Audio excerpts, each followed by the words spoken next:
வணக்கம். நான் இதுவரைக்கும் ஒவ்வொரு தலைப்பு போட்டு வீடியோ போட்டுட்ருந்தேன். அது எனக்கு சிரமமாக இருக்குது. நம்ம நிறைய யோசிக்கிறோம். அது ஒவ்வொன்றுக்கும் மக்களுக்கு போய் சேர்ற மாதிரி ஒரு தலைப்பை போட்டு அந்த தலைப்புக்கு உட்பட்டு பேசி நம்ம ஒரு தலைப்பு எடுத்து பேசுகிறோம். அப்போ அது வேறு இடத்துக்கு கூட போகுது, வேறு டாபிக் கூட போகும். அதனால் ஒரு தலைப்புக்கு கட்டுப்பட்டு இதுதான் ஒருத்தர் பேசணும், அப்படி பேசணுன்னாலும் பேசலாம், அதில் ஒன்றும் சிரமம் கிடையாது. ஆனால் ஒவ்வொரு வாட்டியும் ஒவ்வொரு தலைப்பை தேர்ந்தெடுத்து எழுதி அப்புறம் அதை நம்ம வீடியோ போட்டு அது சிரமமாக இருக்குது. அதனால் மனிதனின் உணர்வுகள் அப்படிங்கிற பேரில் 1, 2, 3 அப்படின்னு சொல்லிட்டு மனிதனின் உணர்வுகள் 1வது வீடியோ, மனிதனின் உணர்வுகள் 2வது வீடியோ அப்படின்னு சொல்லிட்டு மனிதனின் உணர்வுகள் 3வது வீடியோ இப்படி போடலாம் அப்படின்னு நான் யோசிச்சுருக்கேன். இது எந்த அளவுக்கு சரியாக இருக்குன்னு போக தான் தெரியும். ஏன்னா இப்போ இந்த மாதிரி வீடியோ போடுறதுனால இது வியூவர்ஸ் ஈர்க்காது, அவங்க பார்வையாளர்களை ஈர்க்காது அது அப்படின்ட்டு வேணால் சொல்லலாம். ஈர்க்குதோ முதல்ல நான் யார் இந்த வீடியோ போடுறா அப்படிங்கிறத முதல்ல பார்த்துக்கணும். யார் போடுறா அப்படின்னா முதலில் மனித நிலையை அடைந்தவன் முதலில் மனித நிலையில் முழுமையடைந்தவன் இந்த வீடியோ போடுறான். இது வேறு யாரோ ஒருத்தர் போடுற மாதிரி 10ஓட 11 ஆள் அப்படின்ற மாதிரி ஏற்கனவே இருக்கிறதுல 1 அப்படின்ற மாதிரி இன்னொன்று அப்படின்ற மாதிரிலாம் கிடையாது. இதில் போடுற ஆள் யாருங்கிறத முதல்ல அதில் முக்கியமாக நீங்கள் பார்க்கணும். அதனால் நான் போடுற வீடியோவை அதுக்கு பார்வையாளர் பார்க்குறதுக்கு வேறு என்னென்ன கடமைகள் செய்ய முடியும். இந்த தலைப்பை அதுக்கு தகுந்த மாதிரி போடணும், அது மாற்றணும் அப்படிங்கிற சிரமத்தெல்லாம் நான் முதல்ல இது யார் இந்த வீடியோ போடுறா அப்படிங்கும்போது இது ரொம்ப முக்கியமான வீடியோ தான். அதனால் இது யார் எல்லாருமே பார்த்தே ஆகணும். முதல்ல நான் யார், நான் என்ன சொல்கிறேன், இந்த உலகத்துக்கு நான் என்ன செய்தியை சொல்ல வரேன் அப்படின்றது ரொம்ப முக்கியம். அது இல்லை இது இவர் கவர்ச்சியாக என்னை ஈர்க்கிற மாதிரி ஒரு வீடியோ போடல, அதனால் நான் இதை பார்க்க மாட்டேன் அப்படின்னு சொன்னாக்கா அது அவங்களுக்கு தான் லாஸ். ஏன்னா எல்லாருமே இது கேட்டே ஆக வேண்டிய வீடியோ. இது உங்கள் விருப்பத்திற்கு உட்பட்டதில்லை, இது கண்டிப்பாக நீங்கள் கேட்டே ஆகணும். அதுதான் இது நான் போடுற வீடியோவோட முக்கியத்துவம். அதனால் இது அதனால் நீங்கள் தேடி இதை பார்க்கணும் அப்படிங்கிறது தான். தேடி இதை கேட்கணும். நான் என்ன சொல்கிறேன், நான் சொல்கிறது நான் அழகாக சொல்கிறேன்னா, திறமையாக சொல்கிறேன்னா, அதெல்லாம் தாண்டி நான் என்ன சொல்கிறேங்கிறத மட்டும் நீங்கள் கேட்கணும். கண்டிப்பாக அதில் உண்மை இருக்கும், விமர்சிக்கலாம். ஆனால் நான் என்ன சொல்கிறேன் அப்படின்றது நீங்கள் கண்டிப்பாக கேட்டே ஆகணும். அதனால் முதல் வீடியோவில் நான் என்ன சொல்ல வரேன்னா, மனிதனின் லட்சியம் என்ன, மனித உயிர்களின் லட்சியம், மனிதனின் கிடையாது, மனித உயிர்களின் லட்சியம் என்ன அப்படிங்கிறது தான். இயற்கையான லட்சியம் என்ன? இப்போ டாக்டர் ஆகணும், இன்ஜினியர் ஆகணும், விஞ்ஞானி ஆகணும் அப்படின்னு சொல்கிறோம்ல, இது செயற்கையான லட்சியம். விஞ்ஞானின்னா விஞ்ஞானியாக மட்டும்தான் அவர் அதில் ரொம்ப ஆழமாக போயிட்டுருப்பார். ஒருத்தர் மருத்துவர்னால் மருத்துவத்தை பற்றி தான் அவர் நிறைய தெரிஞ்சுப்பார். மருத்துவத்தை தெரிஞ்சு கொள்வதில் தான் அவர் நிறைய நேரத்தை செலவழிப்பார். இதெல்லாம் செயற்கையான நேரம். ஒருத்தர் ஒரு விளையாட்டு தான் அவருடைய லட்சியம்னா நாள் முழுதும் விளையாடிக்கிட்டே இருப்பார். பாட்டு தான் அவருடைய லட்சியம்னாக்கா பாடகர் ஆகணும்னா அவர் நாள் முழுதும் பாடிக்கிட்டே இருப்பார், ப்ராக்டிஸ் பண்ணிகிட்டே இருப்பார். இதெல்லாம் செயற்கையான லட்சியம். இது இயற்கையான லட்சியம் கிடையாது. ஒருத்தர் சாப்பிட்றது தான் அவரோட லட்சியம்னா நாள் முழுதும் சாப்பிட்டுக்கிட்டே இருப்பார் அப்படின்ற மாதிரி. உடல் உறவு வச்சுக்கிறது தான் லட்சியம் அப்படின்னா நாள் முழுதும் அந்த ஆணோ பெண்ணோ விபச்சாரத்தின் மூலம் உடல் உறவு வச்சுக்கிட்டே இருப்பாங்க. ஒரு நாளைக்கு 8 பேர் உடல்லாம் உடல் உறவு வைப்பாங்க அதிகபட்சமாகலாம். யார் விபச்சாரம் செய்கிறவங்க, அது ஆணாக இருந்தாலும் அது பொதுவாக பெண்களால் தான் அது முடியும். அது மாதிரி பெண்கள் போதை மருந்து போட்டு விபச்சாரம் தொழில் செய்கிறவங்க சொல்கிறேன். அதனால் இதெல்லாம் செயற்கையான லட்சியம், இயற்கைக்கு முரணானது. இது அது தற்போதுள்ள இயந்திர அறிவியல் உலகம் மட்டும்தான். நான் மனித உயிர்களின் இயற்கையான லட்சியம்னு நான் எதை சொல்கிறேன், இயற்கையான லட்சியத்தை பற்றி நான் சொல்கிறேன். இயற்கையான லட்சியங்கிறது என்னென்னாக்கா, மனித உயிர்களுக்கு என்ன தான் லட்சியம்? நான் விஞ்ஞானி ஆகணுன்றான், ஒருத்தர் டாக்டர் ஆகணுன்றாரு, ஒருத்தர் கலெக்டர் ஆகணுன்னு, ஒருத்தர் ஆசிரியர் பணக்காரன் ஆகணுன்றாருன்னு ஒருத்தர். அப்போது மனித உயிர்களின் லட்சியம் உண்மையிலே என்ன அப்படின்னு பார்த்தாக்கா, மனித உயிர்களின் லட்சியங்கிறது மகிழ்ச்சியாக வாழ்வது தான். மகிழ்ச்சியாக வாழ்வது மட்டும்தான் மனித உயிர்களின் லட்சியம். மனித உயிர்களின் லட்சியம் மட்டுமல்ல, உயிர்களின் லட்சியம், அனைத்து உயிர்களின் லட்சியம் வந்து மகிழ்ச்சியாக வாழ்வதுதான். எறும்பு, புழு, பூச்சி, குரங்கு, குதிரை, யானை, பன்னி, நாய், எருமை, திமிங்கலம், சுறா மீன், ஜிலேபி மீன், கெண்டை மீன், கெளுத்தி மீன், எட்டுக்கால் பூச்சி, வண்ணத்து பூச்சி என உலகத்தில் உள்ள கரையான், இப்படி உலகத்தில் உள்ள அனைத்து உயிர்களுக்குமே வாழ்வின் நோக்கங்கிறது மகிழ்ச்சியான வாழ்வின் லட்சியம், வாழ்க்கையின் லட்சியங்கிறது மகிழ்ச்சியாக வாழ்வது தான். அப்போ விஞ்ஞானி ஆகணும், டாக்டர் ஆகணுங்கிறாங்களே, அதன் மூலம் அவர்கள் அப்படி நான் விஞ்ஞானியாக இருந்தால் தான் அவர் மகிழ்ச்சி ஆவேன் அப்படின்னு நினைக்கிறார். அல்லது நான் மருத்துவராக இருந்தால் மட்டும்தான் நான் மகிழ்ச்சி அடைவேன், நான் பாடகராக இருந்தால் மட்டும்தான் நான் மகிழ்ச்சியாக வாழ்வேன் அப்படின்னு சொல்கிறார்.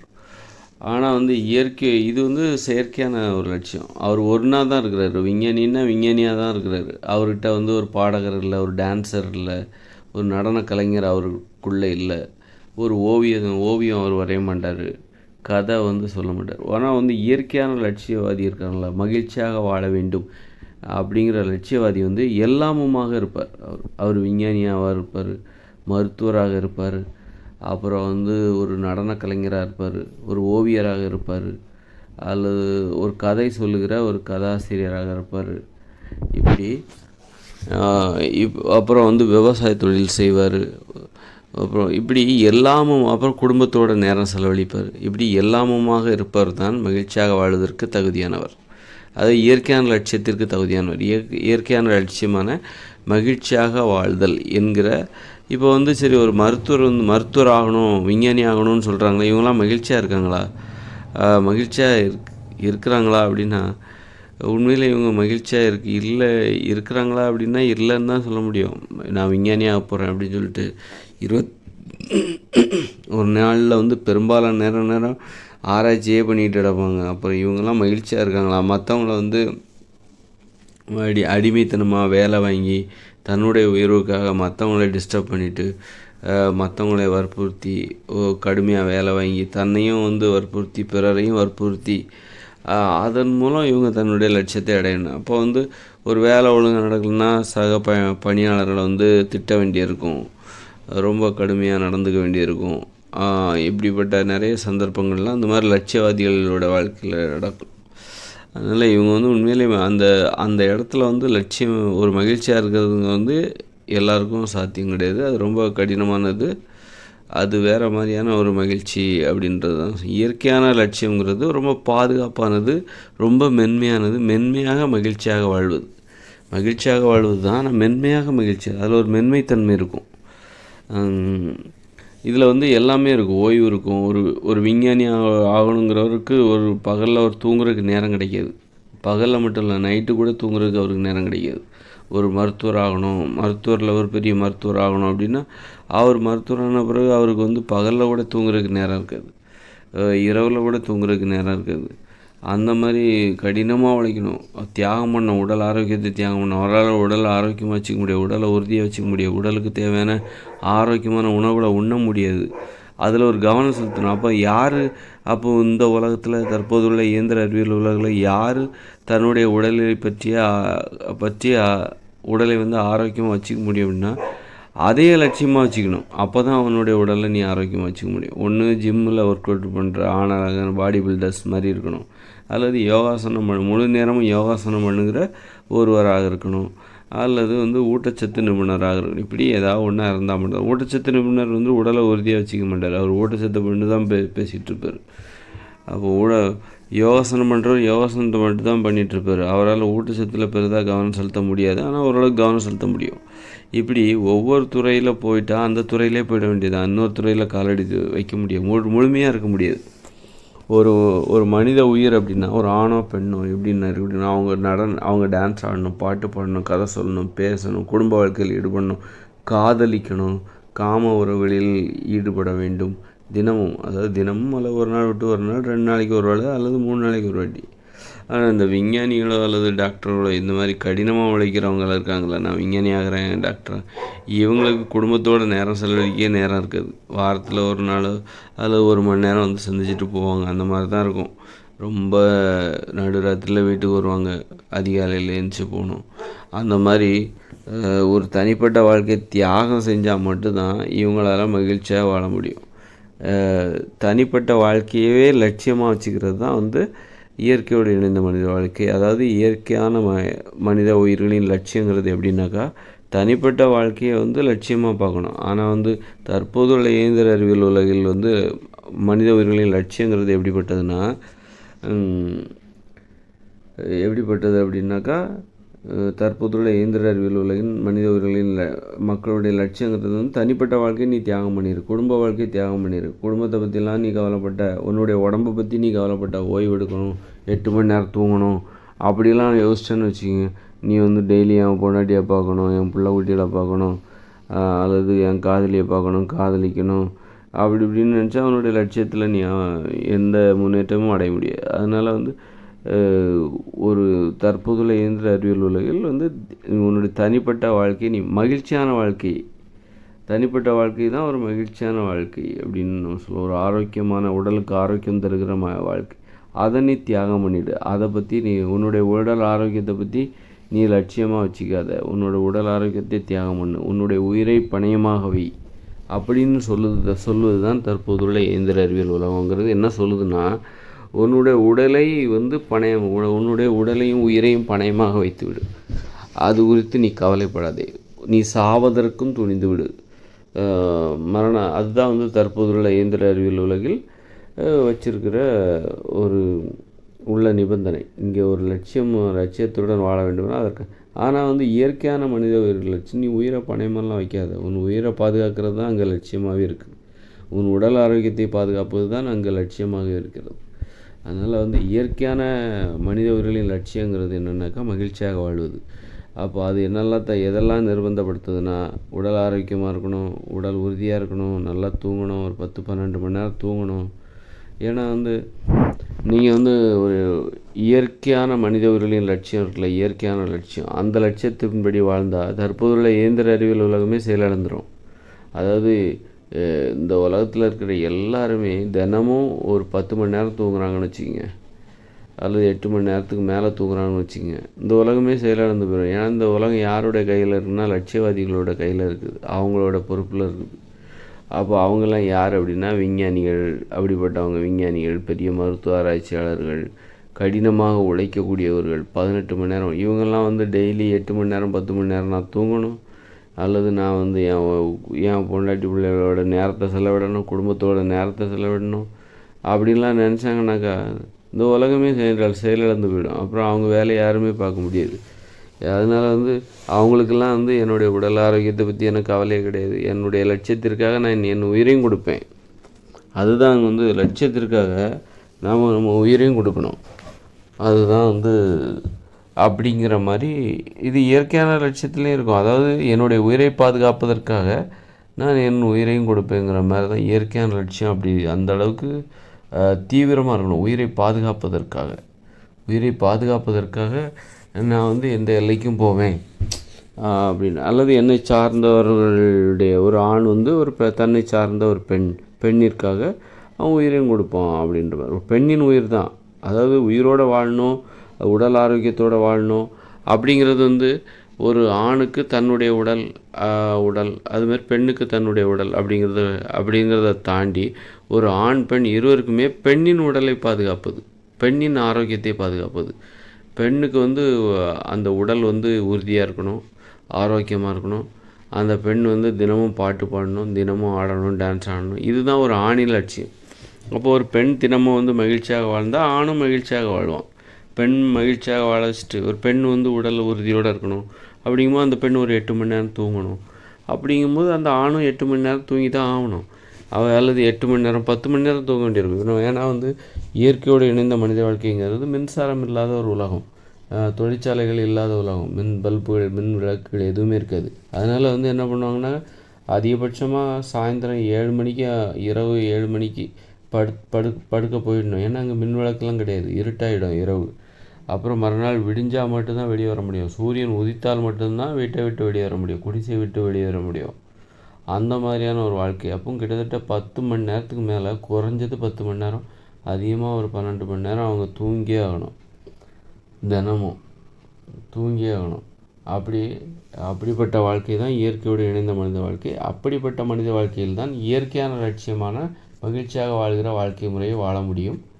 அப்போ வந்து ஒரு ஆணும் பெண்ணுக்கும் எது லட்சியமாக இருக்கணும் அப்படின்னா, பெண்களுடைய மகிழ்ச்சி தான் லட்சியமாக இருக்கணும். ஏன்னா பெண்கள் மகிழ்ச்சியாக இருந்தால் தான் ஆண்கள் மகிழ்ச்சியாக இருக்க முடியும். பெண்கள் மகிழ்ச்சியாக இருந்தால் தான் ஆண்கள் மகிழ்ச்சியாக இருக்க முடியும். இப்போ ஆண்கள் மட்டும் அப்படின்னா பெண்கள் உடல் ஆரோக்கியத்தோடு இருந்தால் ஆண்களும் உடல் ஆரோக்கியத்தோடு இருப்பாங்க. அது மாதிரி பெண்கள் வந்து ஒரு 10 மணி நேரம் தூங்கினா ஆண்களும் 10 மணி நேரம் தூங்குவாங்க. அந்த மாதிரி ஒரு ஆண் வந்து தான் எப்படி இருக்கணும்னு நினைக்கிறானோ அது அத்தனையும் வந்து ஒரு பெண்கிட்ட தான் அமல்படுத்தணும். அந்த திட்டங்களை எல்லாம் வந்து பெண்ணுக்கு கொடுத்துட்டா போதும், அது வந்து ஆட்டோமேட்டிக்காக இவனுக்கும் வந்துடும். அதனால் ஒரு பெண் வந்து எப்போதுமே வந்து மற்றவங்கள பற்றி கவலைப்படக்கூடிய ஒரு ஆள் அப்படிங்கிறதுனால மற்றவங்க எப்படி இருக்கணும்னு அவங்க நினைக்கிறாங்களோ அதை முதல்ல அவங்க ஃபாலோ பண்ணணும், அவங்களுக்கே அதை கொடுத்துக்கணும். அதனால் எது நல்லதோ அதை வந்து ஆணும் பெண்ணும் பெண்ணுக்கு தான் கொடுக்கணும். அது அப்படி கொடுத்தா மட்டும்தான் அது மற்றவங்களுக்கு கிடைக்கும், ஆணுக்கு கிடைக்கும். பெண்ணை புறக்கணித்து விட்டு ஆண் மட்டுமே வந்து எதையும் நீ அனுபவிக்கணும்னு நினச்சா அது அனுபவிக்க முடியாது. அதனால் வந்து ஆணும் பெண்ணும் யாருக்கு கொடுக்கணும்னா பெண்ணுக்கு கொடுக்கணும். இப்போ பெண் கூட தனக்கு கொடுத்துக்கணும். அப்போ தான் வந்து இப்போ வந்து ஒரு ஆண் வந்து ஒரு தினமும் வந்து 10 மணி நேரம் தூங்கணும், உடற்பயிற்சி செய்யணும் அப்படின்னா பெண் என்ன பண்ணணும் அப்படின்னா அந்த பெண் வந்து ஒரு 10 மணி நேரம் தூங்கணும். அப்போ தான் இந்த ஆணும் 10 மணி நேரம் தூங்குவோம். அது மாதிரி உடற்பயிற்சி செஞ்சால் அதை பார்த்துட்டு ஆண் வந்து உடற்பயிற்சி செய்வோம். உடலை ஒரு பெண் ஆரோக்கியமாக வைத்து கொண்டால் அப்போ ஆணும் அதற்கு தகுந்தாற்போன்று தனது உடலை ஆரோக்கியமாக வைத்துக்கொள்வான். உறுதியாக ஒரு பெண்கள் எல்லாருமே இவங்க உறுதியாக உடம்பு வச்சுக்கிறாங்கன்னா அப்போ ஆம்பளைங்க மட்டும் தொப்பையோடு இருக்க மாட்டாங்க. ஆண்கள் ஏன் தொப்பையோடு இருக்கிறாங்க அப்படின்னா பெண்கள் எல்லோரும் தொப்பையோடு இருக்கிறாங்க. அதனால தான் அப்போது பெண் எப்படி இருக்காளோ அதுக்கு தகுந்த மாதிரி தான் இவன் தன்னை வந்து உயர்த்திப்பான். பெண் உயர்ந்த நிலை அடையும் போது ஆணும் அதற்கு தகுந்தாற்போம். ஏன்னா வந்து ஆணின் நிலைங்கிறது பெண்களுக்கான உதவி தான். பெண்களுக்கு உதவி செய்கிறதுக்காக தான் ஆண்கள் வந்து இந்த உலகத்தில் இருக்கிறாங்க. மனித வாழ்க்கையில் வந்து ஆணின் பிறப்பு இயல்பு அது என்னென்னா பெண்களுக்கு உதவி செய்கிறது தான். அப்படிங்கும்போது பெண் எப்படி இருக்காளா, இப்போ வந்து பெண் வந்து பொறுக்கியலாக இருக்கா அல்லது வந்து திருட்டுத்தனமாக இருக்கிறாள், அவள் வந்து ஒழுங்காகவே இல்லை அப்படின்னா அப்புறம் வந்து ஆண் மட்டும் உத்தமனாக இருந்து என்ன பண்ண போகிறான்? பெண்களுக்கு உதவி செய்கிறது தான் ஆணோட வேலை, ஆணோட கடமை. அப்படிங்கும்போது அப்போது பெண்களை புரிஞ்சிக்க வேண்டியதாக இருக்குது. பெண்கள் வந்து திருட்டுத்தனமாக இருக்கிறாளுங்க அல்லது வந்து அவள்கிட்ட வந்து ஒழுக்கமே இல்லை, கட்டுப்பாடு இல்லை. அப்போ அதைத்தான் அந்த ஆண் புரிஞ்சுக்கிட்டு அவளுக்கு உதவி செய்யணும். ஆண் மட்டும் உத்தமனாக இருந்தால் அவனால் ஒன்றும் பண்ண முடியாது. அதனால் பெண்ணுக்கு தகுந்தாற் போன்று ஆண் தன்னை மாற்றிக்கொள்ள வேண்டியதாக இருக்கிறது. ஏனென்றால் பெண்ணுக்கு உதவி செய்வது தான் ஆணின் கடமை. அதனால் பெண்ணிற்கு தகுந்தாற் போன்று ஆண் தனது தகுதியை அல்லது தன்னை மாற்றிக்கொள்ள வேண்டியிருக்கு. அதனால் வந்து ஒரு நல்லதோ கெட்டதோ நீ கல்வியை கொடுக்கணும், கல்வி கற்றுக்கணும்னு நினைக்கிறியா, முதல்ல ஆண் வந்து என்ன பண்ணுறான், பெண்ணுக்கு கொடு. அப்போ தான் ஆணுக்கும் அந்த கல்வி இயல்பான கல்வியாக இருக்கும், எளிதான கல்வியாக இருக்கும். நீ பெண்ணுக்கு கல்வியை மறுத்துவிட்டு ஆண் மட்டும் கல்வியை கற்றுக்கொண்டால் அது எப்படி இருக்கும் அப்படின்னா அது வந்து ஒரு தனியாக பண்ணுற மாதிரி தான் இருக்கும், சுய இன்பம் மாதிரி தான் இருக்கும் அது.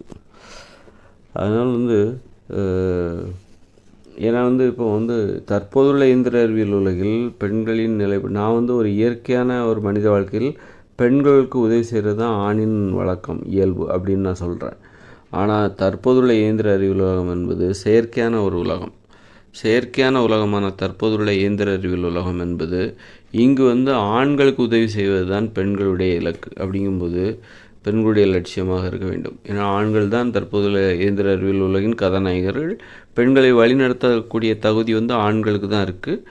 பெண்களுக்கு தற்போதுள்ள இயந்திர அறிவியல் உலகில் ஆண்களை வழிநடத்துகிற தகுதி பெண்களுக்கு கிடையாது. ஏனென்றால் தற்போதுள்ள இயந்திர அறிவியல் உலகம் ரொம்ப அபாயகரமானது, ஆண்களால் உருவாக்கப்பட்டது. பெண்கள் அதற்கு உதவியாகத்தான் இருந்திருக்கிறார்கள். அந்த உதவியும் அவர்கள் முழுமையாக செய்யவில்லை. ஆக முழுக்க இது ஆண்களின் பங்களிப்பு தான் தற்போதுள்ள இயந்திர அறிவியல் உலகில் ஒரு 80% மேலே இருக்குது. பெண்கள் பெரும்பாலும் ஒரு 20% தான் அவருடைய பங்களிப்பு இருக்குது. மற்ற பங்களிப்பெல்லாம் அப்போ ஒரு 80% பங்களிப்பு வந்து பெண்களிடமிருந்து இல்லாமல் போய்விட்டது அப்படின்னா, அப்போ அவங்கெல்லாம் என்ன பண்ணாங்க, அந்த பெண்கள்லாம் எதுவுமே செய்யலையா அப்படின்னா, பெண்கள் வந்து தேவையில்லாத வேலைகள் தான் நிறைய செஞ்சுருக்காங்க. அவங்க செஞ்சது ஃபுல்லாக தேவையில்லாத வேலைகள் தான். அதாவது பங்களிப்புங்கிற பேரில் இப்போ உதாரணத்துக்கு பார்த்திங்கன்னா, ஒவ்வொரு வீடுகள்லேயும் பெண்கள் வேலைக்கு போக மாட்டாங்க. வீட்டிலே உட்காந்து வீட்டில் உள்ள வேலைகள் எல்லாத்தையும் செய்வாங்க. இதை வந்து அவங்க ஒரு பெரிய பங்களிப்பு, இந்த வேலையை உங்களால் செய்ய முடியுமா அப்படின்லாம் கேட்டுட்ருப்பாங்க. இது வந்து இது வந்து இது ஒரு தேவையில்லாத பங்களிப்பு அப்படின்னு தான் நம்ம சொல்லணும். ஏன்னா எப்படின்னாக்கா, இது வந்து அவங்கவுங்க செய்ய வேண்டிய வேலை. உணவு சமைக்கிறது, அவங்கவுங்க ஆடைகளை அவங்கவுங்க செலவு துணி துவைக்கணும், இதெல்லாம் அவங்கவுங்க ஆடைகளை அவங்கவுங்க இதை வந்து என்ன பண்ணுறாங்க இவங்களுக்கு ஒரு வேலை வேணுங்கிறக்கா அதை பிடுங்கிட்டு நான் பண்ணுறேன் பாரு அப்படின்னு சொல்லிட்டு இவங்க எல்லாத்துக்கும் தேவையான உணவை சமைச்சு போடுறது, எல்லாருடைய ட்ரெஸ்ஸையும் துவைச்சி போடுறது, எல்லாருடைய எல்லோரும் வசிக்கணும்னா அந்த வீட்டை தூய்மையாக வச்சுக்கிறது. அப்போ மற்றவங்க சோம்பேறி ஆகிறாங்க, மற்றவங்ககிட்ட ஒரு பண்பு இல்லாமல் போயிடுது, ஒரு சுய ஒழுக்கம் இல்லாமல் போயிடுது, மற்றவங்க எல்லாம் சோம்பேறி ஆகிடுறாங்க. ஆக எதை செய்யணுமோ அதை செய்யலைன்னா அவங்க அப்படிப்பட்டவங்க செய்கிற அனைத்து வேலைகளும் அது வந்து அழிவை தான் தரும். அது மாதிரி பெண்கள் செஞ்சதெல்லாம் வந்து பெரும்பாலும் தேவையான வேலை அப்படின்னு பார்க்கும்போது ஒரு 20% தான் பெண்களுடைய வேலை தேவையான வேலையாக இருந்திருக்கு அப்படின்னு சொல்லலாம். ஏன்னா பெண்களும் ஆஃபீஸ்லலாம் ஒர்க் பண்ணுறாங்க, அல்லது வந்து ஒரு லட்சியவாதியாக இருக்காங்க, மருத்துவராக இருக்காங்க, அதெல்லாம் அந்த 20%க்குள்ளே அடக்கும். அப்புறம் வந்து ஒரு 80% பார்த்திங்கன்னா பெண்கள் செய்கிற அத்தனை வேலையும் தேவையில்லாத வேலைகளாக இருக்குது. பெரும்பாலான பெண்கள் வேலைக்கே போகிறதில்ல, வீட்டிலே தான் இருப்பாங்க. வீட்டிலே இருந்து வாழ்நாள் முழுதும் ஒரு 5 பைசா கூட அவங்க சம்பாதிச்சிருக்க மாட்டாங்க. இந்த மாதிரி பெண்கள். அப்புறம் சில பெண்கள் பணக்காரங்களாக இருப்போம், வீட்டுக்காரர் பணக்காரராக இருப்பார், இவங்க எந்த வேலையுமே செய்ய மாட்டாங்க, அப்படியும் அங்கங்கே ஒரு ஜாலியாக இருப்பாங்க. வீட்டை நிர்வகிக்கிறது, பங்களா மாதிரியான வீட்டை நிர்வகிக்கிறது தான் இவங்களுடைய வேலையாக இருக்கும். ஆக இப்படி பெண்கள், பெரும்பாலான பெண்கள் வந்து இவங்க செய்கிற வேலை எல்லாமே தேவையில்லாத வேலை தான், தேவையில்லாத வேலைகளாக தான் இருக்குது. அதனால் இந்த தற்போதுள்ள இயந்திர அறிவியல் உலகில் இந்த இயந்திர அறிவியல் உலகை உருவாக்குவதற்கான பங்களிப்பு என்பது ஆண்களின் பங்களிப்பு அப்படின்னா ஒரு 80% வச்சுக்கலாம், பெண்களுடைய பங்களிப்பு ஒரு 20%. ஆக சரிசமமாக இருக்கணும். ஒரு சரிசமமாக இருக்க முடியாது, ஏன்னா ஆண்களுடைய பங்களிப்பு அதிகமாக இருக்கும், பெண்கள் ஆண்களுக்கு உதவி தற்போதுள்ள இயந்திர அறிவியல் உலகில். ஆனால் இது வந்து செயற்கையான உலகம். தற்போதுள்ள இயந்திர அறிவியல் உலகம் என்பது செயற்கையான உலகம். ஒரு இயற்கையான உலகில், இயற்கையோடு இணைந்த மனித வாழ்க்கையில், அதாவது மின்சாரம், தொழிற்சாலை இப்படி எதுவுமே இல்லாத ஒரு மனித வாழ்க்கையில் வந்து அங்கே வந்து என்ன அப்படின்னாக்கா, பெண்கள் தான் வந்து அந்த உலகை வழிநடத்துகிறவர்கள் பெண்கள் தான். அதனால் பெண்களுடைய பங்களிப்பு, அந்த உலகம் சிறப்பாக எளிமையான அந்த உலகம் என்பது இயற்கையோடு இணைந்த மனித வாழ்க்கை, அது வந்து பொது உடைமை நடைமுறை அடிப்படையாக கொண்டது. பெண்களுடைய உலகம் என்பது பொது உடைமை நடைமுறையை அடிப்படையாக கொண்டது. தற்போதுள்ள இயந்திர அறிவியல் உலகம் பொது உடைமை நடைமுறையை அடிப்படையாக கொண்டிருக்கவில்லை. இது ஒரு தனி உடைமை நடைமுறை, அதாவது தனித்தவர்கள் அப்படின்ற மாதிரி. இது ஆண்களுடைய உலகம், ஆண்களால் உருவாக்கப்பட்டது, ஆண்களின் பங்களிப்பு தான் அதிகம். அதனால் வந்து ஆண்களின் ஆதிக்கம் அதிகமாகத்தான் இருக்கும். ஆக மனித உயிர்களின் இயற்கையான மனித வாழ்க்கையின் லட்சியங்கிறது என்னென்னாக்கா, தற்போது உள்ள இயந்திர அறிவியல்கள் ஒன்றாகவும் நீங்கள் இயற்கையோடு இணைந்த மனித வாழ்க்கைன்னு ஒன்று இருக்குது. அங்கே மின்சாரம் கிடையாது, தொழிற்சாலை கிடையாது. அங்கே வந்து மனித வாழ்க்கையின் லட்சியம் வேறாகவும் இருக்குது. அங்கே எப்படி இருக்குவாங்க அப்படின்னா, ஒவ்வொருத்தரும் மருத்துவராக இருக்கணும். அங்கே மருத்துவமனைலாம் கிடையாது, ஆனால் ஒவ்வொருத்தரும் மருத்துவருங்கிறத விட ஊட்டச்சத்து நிபுணர். ஏன்னா மருத்துவருங்கிறவர் நோயை குணப்படுத்துகிறவர். நோய்ங்கிறது வந்து அது ஒரு செயற்கையானது, அது தற்காலிகமானது. நாம் வந்து உண்ணக்கூடாத உணவுகளை உண்பதால் தான் நமக்கு நோய். அப்போ கூட அப்படி இருந்து கூட நோய் இல்லாமல் இருக்கிறாங்க. அப்படிங்கும்போது நம்ம எதெல்லாம் உண்ணணுமோ அதெல்லாம் உண்டாக்கா நமக்கு நோயே வராது. அதுவும் இன்னொன்று வந்து எதை எடுத்தாலும் சமைச்சு சாப்பிட்டுட்ருக்குறோம், வேக வச்சு, வறுத்து, பொரித்து. அந்த உணவை வந்து அதில் உணவில் உயிரே இல்லை, உயிரற்ற உணவுகளை சாப்பிட்டுட்ருக்கோம், செத்துப்போன உணவுகளை சாப்பிட்டுட்ருக்கோம். அது வந்து நிறைய பிரச்சனை. அது மூச்சு வாங்குறது, ஒழுங்காக செரிமானம் ஆகாது. அப்புறம் வந்து தேவையில்லாத உணவுகளை அதிகமாக சாப்பிட்றதுக்கு அதெல்லாம் காரணமாக இருக்குது. சுவையாக இருக்கிறதுனால சமைக்கிறது, இந்த மாதிரி சமைக்கிறதுனால என்ன, எதுக்காக சமைக்கிறாங்க அப்படின்னா, சுவையை ஒரு செயற்கையான சுவையை அதுக்கு அந்த உணவிற்கு அளிப்பதற்காக தான் சமைக்கிறாங்களே தவிர, சமைச்சு சாப்பிட்டா தான் அது நமக்கு செரிமானமாகும் அப்படின்லாம் கிடையாது. ஏன் வந்து சமைக்கிறாங்க, மனித உயிர்கள் ஏன் சமைக்கிறாங்க, அது வந்து சுவையை கூட்டுறாங்க, இயற்கையான சுவையை அடிப்பது, அழித்துவிட்டு செயற்கையான சுவையை அந்த உணவுக்கு கொடுப்பதற்காக தான் சமைக்கிறாங்க. இயற்கையிலே எல்லா உணவுக்கும் ஒரு சுவை இருக்குது. ஒரு வேர்க்கடலைன்னா அதுக்கு ஒரு சுவை இருக்குது இயற்கையாகவே.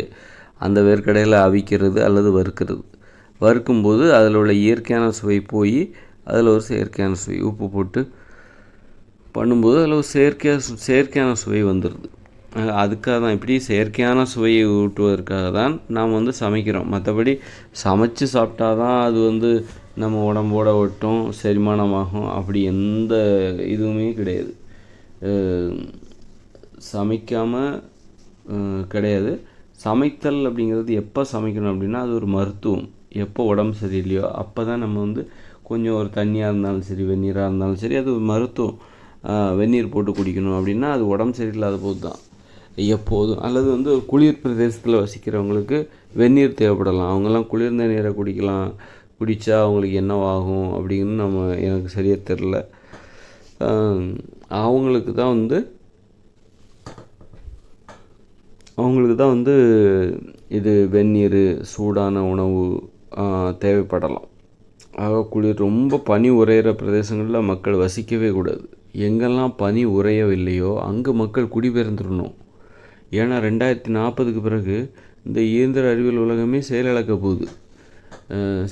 போகுது. நீங்கள் போயிட்டு ரொம்ப பனி உறையிற பிரதேசங்களில் போயிட்டு வசிச்சிங்கனாக்கா அங்கே குறிப்பிட்ட மாதங்களில் 2-3 மாதத்தில் பனி உறைஞ்சி எங்கேயுமே நீ வெளியே நடமாடவே முடியாது, விவசாயம் பண்ண முடியாது, எதுவுமே பண்ண முடியாது, விளையாட முடியாது, ஓடி நடமாட முடியாது. அப்படி இருக்கும்போது உங்களுக்கு ஒரு தகுந்த ட்ரெஸ் எதுவுமே கிடையாது, அதற்கான கம்பளி, போர்வை எதுவுமே கிடைக்காது 2040 ஏன்னா எல்லா தொழிற்சாலையுமே செயலிழந்துடும். மின்சாரம் கிடையாது. நீங்கள் கைவசம் வச்சுருக்கிற சொட்டரு, கம்பளி, போர்வை இது தான். மற்றபடி தீப்பெட்டி கூட கிடைக்காது. தீப்பெட்டி தொழிற்சாலையும் மூடப்பட்டு விடும். அப்படிப்பட்ட வாழ்க்கையில் நீங்கள் எப்படி ஒரு பனி பிரதேசத்தில் வாழ்வீங்க? அல்லது பாலைவனத்துலலாம் வாழவே முடியாது. ஏன்னா பாலைவனத்தில் அங்கே என்ன இருக்கும் அப்படின்னா, இப்போ உணவு எல்லாமே வெளி இடத்துலேருந்து தான் வர வச்சு சாப்பிட்றாங்க. அவங்க பால் எல்லாமே சாப்பிட்றாங்க. ஆனால் எல்லாமே அவங்க இடத்துல இருந்த விளையுது கிடையாது. இந்தியாவிலேருந்து போகுது, வெளிநாடுகள்லேருந்து தான் அங்கே போகுது. சரி, பாலைவனத்தில் ஏற்றுமதி இறக்குமதி இந்த நடைமுறையும் அங்கே இல்லைன்னா, வெளிநாடுகளிலிருந்து உணவுப் பொருட்கள் பாலைவனங்களுக்கு செல்லவில்லை என்றால் அவர்கள் எப்படி உணவு உண்ணுவார்கள் என்பதை நாம் யூகித்து பார்க்கணும், கற்பனை செஞ்சு பார்க்கணும். இப்போ கப்பல், இப்போ இந்த மாதிரி கப்பல் போக்குவரத்து, விமானம் இப்படி எதுவுமே இல்லைப்பா, கரண்ட்டு, மின்சாரம் எதுவுமே இல்லை, தொழிற்சாலை எதுவுமே இல்லை. அப்போ பாலைவனத்தில் உள்ளவங்க அவங்க எப்படி வாழ்வாங்க?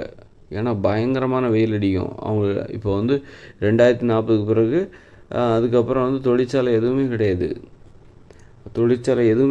அப்படிங்கும்போது எல்லாமே செயலிழந்துடும். மின்சார உற்பத்தி கிடையாது, வாகனங்கள் கிடையாது, ட்ரெஸ்ஸு கிடையாது, ஆடைகள் கிடையாது, ஏசி இப்படி எதுவுமே கிடையாது. அப்போ ஒரு பாலைவனத்தில் காங்கிரீட் கட்டடங்கள் கூட உருவாக்க முடியாது. அதற்கான மூலக்கூறுகள் கிடைக்காது. இப்போ இருக்கிற கட்டடம் தான் இனிமேல் கடைசி வரைக்கும் இருக்கும். இதுவும் ஒரு காலகட்டத்துக்கு பிறகு பராமரிக்க வழி இல்லாமல் அழிஞ்சு போயிடும். ஒரு 50 வருஷம் கூட தாங்காது இந்த கட்டிடங்கள்லாம். அதுக்கப்புறம் பராமரிக்க முடியாமல் யாரும் கட்டடங்களில் வசிக்க மாட்டாங்க. உயரமான கட்டிடங்களில் 2040க்கு பிறகு வசிக்க மாட்டாங்க. ஏன் வசிக்க மாட்டாங்க? என்னக்கா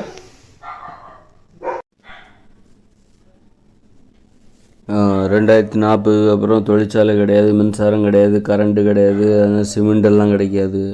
அப்போ பாலைவனங்களில் எப்படி வாசிப்பாங்க? பகல் நேரத்தில் வெளியே வர மாட்டாங்க. அவங்களுக்கு ட்ரெஸ்ஸே கிடைக்காது. 2040க்கு அப்புறம் அவங்க கைவசம் வச்சுருக்கிற ட்ரெஸ்ஸை எத்தனை வருஷத்துக்கு வச்சுருப்பாங்க? ஒரு 20 வருஷத்துக்கு வச்சுருப்பாங்களா? துவைக்கிறதுக்கு சோப்பு கூட கிடைக்காது. அப்போது அந்த அழுக்கோடையும் நாற்றத்தோடையும் அந்த ட்ரெஸ்ஸை போட்டிருப்பாங்க. அதை அழுக்கு போகிற அளவுக்கு துவைக்கிறதுக்கு சோப்பு கிடைக்காது. அப்போ இப்படி இயந்திர அறிவியல் உலகமே ஒட்டுமொத்தமாக செயலிழந்துடும். தீப்பெட்டி கிடைக்காது, கடைகள் இருக்காது, பணங்கிற நடைமுறையே இருக்காது, வியாபாரம் இருக்காது, விற்பனை இருக்காது.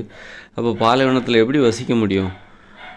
அங்கே உள்ள மக்கள் எப்படி வசிப்பாங்க? அந்த பாலைவனத்தை காலி செய்துட்டு எங்கே போகணும்? ஆஸ்திரேலியா மாதிரியான நாடுகளுக்கு போயிடணும். ஆஸ்திரேலியா, இப்போ இந்தியாவுக்கு வர முடியும். இந்தியாவில் ஏற்கனவே மக்கள் தொகை ஜாஸ்தி. அதனால் இந்தியாவில் உள்ளவங்க வேணால் வெளிநாடுகளுக்கு போகலாம். அமெரிக்காவுக்கு போகலாமான்னு எனக்கு தெரில. அமெரிக்காவில் மிகப்பெரிய பரந்த பரப்பளவு இருக்குது. அவங்க போகலான்னு தான் நான் நினைக்கிறேன். அதே மாதிரி ஆஸ்திரேலியாவுக்கு போகலாம். ஆஸ்திரேலியாவில் போய் எல்லாமே மனித உயிர்களுக்கானது. இது என்னுடைய நாடு, உன்னுடைய நாடுன்னு சொல்லக்கூடாது. மனித உயிர்களுக்கானது. அதனால் என்ன பண்ணணும் அப்படின்னா, யாரும் என்னுடைய நாட்டுக்கு வரக்கூடாது. ஏன்னா ஆஸ்திரேலியா வந்து மிகப்பெரிய நாடு, ஒரு இந்தியாவோட ஒரு 2-3 மடங்கு பெருசுன்னு நினைக்கிறேன். அப்படிப்பட்ட நாட்டை வச்சுக்கிட்டு அவங்களுடைய மக்கள் தொகை ரொம்ப கம்மியாக இருக்குது. அப்போ அவங்க எல்லோரும் சேர்ந்துட்டு இது எங்கே நாடு அப்படின்னு சொல்லக்கூடாது. ஏன்னாக்கா 2040க்கு பிறகு போக்குவரத்து வாகனங்கள் எதுவும் கிடையாது, ஊடகங்கள் கிடையாது, டிவி கிடையாது, எதுவுமே கிடையாது. அப்போ வந்து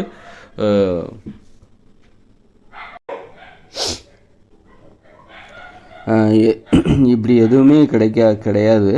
அப்படி இருக்கும்போது ஒரு மக்கள் வசிக்கிறாங்கன்னு வச்சுங்களேன், எங்கே போனாலும் அவங்க நடந்து தான் போகணும், ஓடி தான் போகணும். ஓடி போயிட்டு திரும்ப வீட்டுக்கு திரும்பி வந்துடணும். இன்றைக்கி காலையில் அவங்க வெளியில் போகிறாங்க அப்படின்னா அவங்களுக்கு தினசரி நிறைய வேலைகள் இருக்கும். வயலுக்கு போகணும், அப்புறம் வந்து வயலுக்கு போகணும், விளையாடணும், எல்லாமே பண்ணிவிட்டு தினசரி வீட்டுக்கு வந்துடணும்.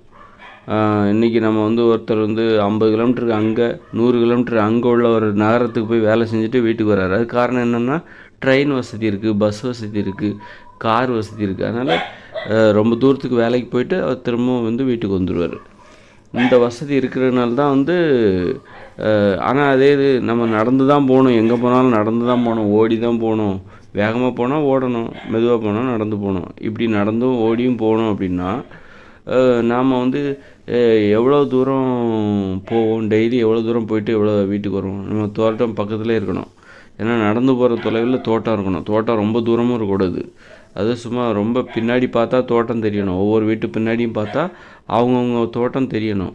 அந்த மாதிரியான ஒரு அமைப்பு ஏற்படுத்தணும். அதாவது மனித வாழ்க்கை வசிப்பிடங்கள். தோட்டத்துக்கு போகிறது ஈஸியாக இருக்கணும், வீட்டுக்கு வர்றது ஈஸியாக இருக்கணும், விளையாடுற இடம் பக்கத்தில் இருக்கணும்.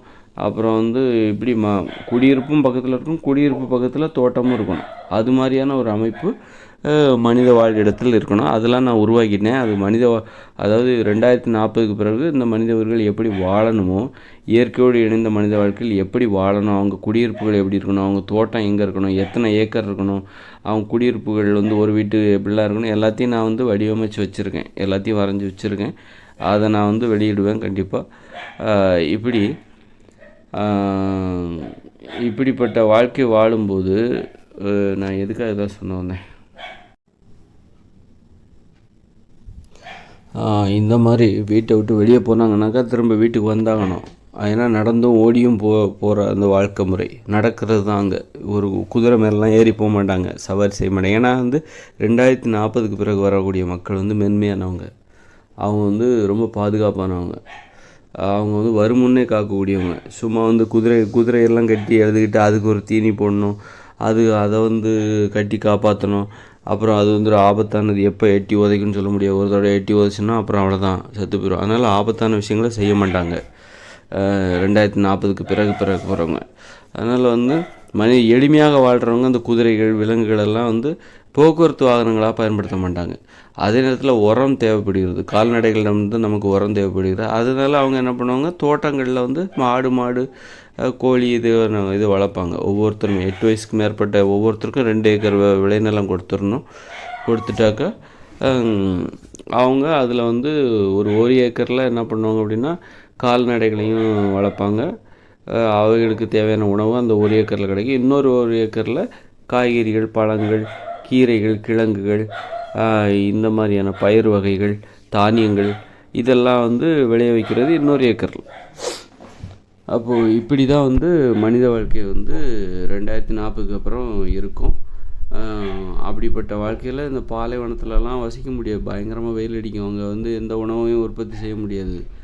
அந்த வெயிலை தாங்கவே முடியாது. ஏசி ரூம் அங்கெல்லாம் கிடையாது. அங்கே வந்து வெறும் துணி கூட கிடையாது. நம்ம துணி தொழிற்சாலை எதுவுமே கிடையாது. வெயிலேருந்து தலையில் ஒரு துண்டை தூக்கி போட்டுக்கிட்டு அப்போ வந்து நீங்கள் பாலைவனத்துலலாம் வசிக்கணும், அங்கே கிடந்து கஷ்டப்படணுங்கிற அவசியமே கிடையாது. ஏன்னா இந்த உலகத்தில் நாடுகளாக இல்லை. ஆப்பிரிக்கா பார்த்திங்கன்னு வச்சிங்களேன், நிறைய காலியாக தான் கிடக்குது. அங்கே எல்லாம் வந்து வனவிலங்குகளுக்காக போட்டு வச்சுருக்காங்க. வனவிலங்குகளெல்லாம் வச்சுக்கிட்டு நம்மலாம் பாதுகாப்பாக வாழ முடியாது. ஒரு ஊரில் இருக்கோம், ஒரு சிறுத்தை உள்ளே நுழையுது, ஒரு புலி, அந்த ஊரில் எவனும் நிம்மதியாக வாழ முடியாது. ஒரு புலி உள்ளே வந்துருச்சு, ஊருக்குள்ளே புகுந்துருச்சுன்னா அப்போ யாரும் நிம்மதியாக வாழ முடியாது. அது மாதிரி ஒரு சிறுத்தை வந்து ஒரு ஊருக்குள்ளே புகுந்துருச்சுன்னா அவ்வளோதான், யாரும் நிம்மதியாக வாழ முடியாது. ஒரு யானை வந்து விளைநிலத்தில் புகுந்துருச்சுன்னா அவ்வளோதான், யாரும் நிம்மதியாகவே வாழ முடியாது. அதனால் வந்து வனவிலங்குகள் நமக்கு மனித உயிர்களுக்கு தீங்கு விளைவிக்கிற வனவிலங்குகளை நாம் வந்து கொல்றது தான் நல்லது. அதாவது ஒன்று கூட இருக்கக்கூடாது. அதாவது மனித உயிர்களுக்கு தீங்கு விளைவிக்கிற அச்சுறுத்தலாக இருக்கிற வேட்டையாடி கொல்லக்கூடிய அபாயம் நிறைந்த விலங்குகள் மிருகங்கள் இவற்றை ஒன்று விடாமல் கொன்று விடுவது தான் நல்லது. மனித உயிர்கள் இந்த பூமி மனித உயிர்களுக்கானது. சும்மா எல்லாம் மனித அது பாவம், இந்த பூமி எல்லாருக்குமானது, அப்போ மனித உயிர்கள் மட்டுமே வாழ முடியாது அப்படிங்கிறப்ப இதெல்லாம் யதார்த்தமானதே கிடையாது. எல்லாருமே இன்றைக்கி பாதுகாப்பாக இருக்காங்க. காங்கிரீட் கட்டடத்தில் காடுங்கிறது எங்கேயோ இருக்குது. அதனால் அங்கே இருக்கிற சிங்கம், புலி, கரடினால நமக்கு எந்த பாதிப்பும் இல்லை. அதனால் அந்த தைரியத்தில் ஒரு வார்த்தை பேசக்கூடாது.